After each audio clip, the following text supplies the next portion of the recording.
পৃথিবীর পৃথিবীর অন্য কোনো দেশ আপনার মানুষের জীবনের মূল্য নির্ধারণ করতে না পারলেও বাংলাদেশের সবকটি সরকারই যে যখন ক্ষমতা ছিল তারা বাংলাদেশের সাধারণ মানুষের খেটে খাওয়া মানুষের জীবনের দাম নির্ধারণ করতে সক্ষম হয়েছে। এর জন্য আজকে আরও একটি সুসংবাদ, কারণ এখন আমাদের জীবনের মূল্য 5 লক্ষ টাকা।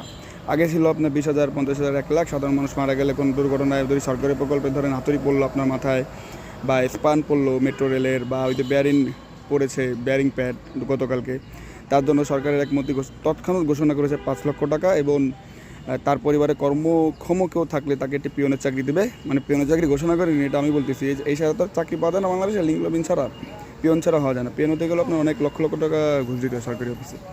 তো যাই হোক, এই নিয়ে অন্যদিন কথা বলবো। কিন্তু এই যে সিএম আবুল কালাম আজাদ, সে যে মারা গেল, তার ফ্যামিলি 5 লক্ষ টাকায় কী হবে ভাই?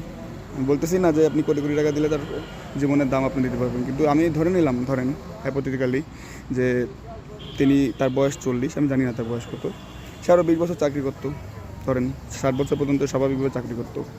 সো মাসে যদি অ্যাটলিস্ট 20,000 টাকা তো সে ইনকাম করতো, তা 20,000 টাকা ইনকাম করলে যে আপনার আরও 20 বছর চাকরি করলে তাহলে 48 লক্ষ টাকা সে ইনকাম করতো মিনিমাম। এটা সে মিনিমাম লেভেল, সেক্ষেত্রে আপনি তাকে দিচ্ছেন কত? 5 লক্ষ টাকা।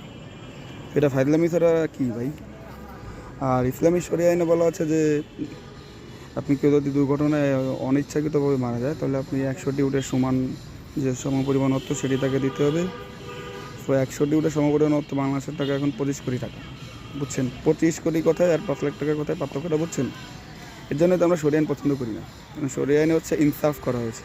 আর গণতন্ত্র বা সকল সংবিধানের যে আইন আমাদের দেশের, বা আমাদের দেশের সরকার যে আইন আমার জনগণের উপর চাপায় বোঝা হিসেবে, সেখানে হচ্ছে ইচ্ছা মতো 5 লক্ষ টাকা কী হয় বর্তমান বাজারে? বাংলাদেশের ক্রিকেট টিম কোনো ম্যাচ জিতলেই আপনি 10-20 লাখ কোটি টাকা পুরস্কার ঘোষণা করা হয়, আর সেখানে 5 লাখ টাকা কি? এদের ম্যাচ ফি তো আছে 80,000, 1 লাখ টাকা। সেখানে 5 লাখ টাকাটা মানুষের জীবনের মূল্য। সরকারের বিভিন্ন প্রকল্পে দেখবেন খিচুড়ি রান্না শিখতে যাচ্ছে এত কোটি টাকা খরচ করে। সরকারের হিসেবে তো আর কোটি টাকা নিচে কিছু নেই। সরকারের যে বিভিন্ন সরকার, আমি কোনো একক সরকারকে বলবো না, তারা যে বিদেশ ভ্রমণে যায় তারা রয়্যালভাবে থাকে, ঠিক আছে, ফেয়ার এনাফ, আপনি সরকার প্রধান, আপনি ভালোভাবে থাকতেই পারেন, এটি দেশের সুনাম বাড়ে। কিন্তু এখানে তো আপনি কোটি কোটি টাকা খরচ করতেছেন আপনার থাকার পিছনে। তো এই সাধারণ মানুষ মারা গেলে কেন ভাই 5 লাখ টাকা? এই তো ভাগ্য ভালো যিনি 5 লাখ পাচ্ছে। অনেকে তো আপনার শুনি যে প্রথমে জানাজার সময় বলে যে আমরা দাফন কাফনের ব্যবস্থা করবো, 10,000, 5,000 টাকা দেবো, আর বাকি 20,000 টাকা পরে দেবো। সেই টাকাও নাকি আপনার পেতে সমস্যা হয়ে যায়। এই যে 5 লাখ পাচ্ছে, এই ফ্যামিলি কি পাবে 5 লাখ?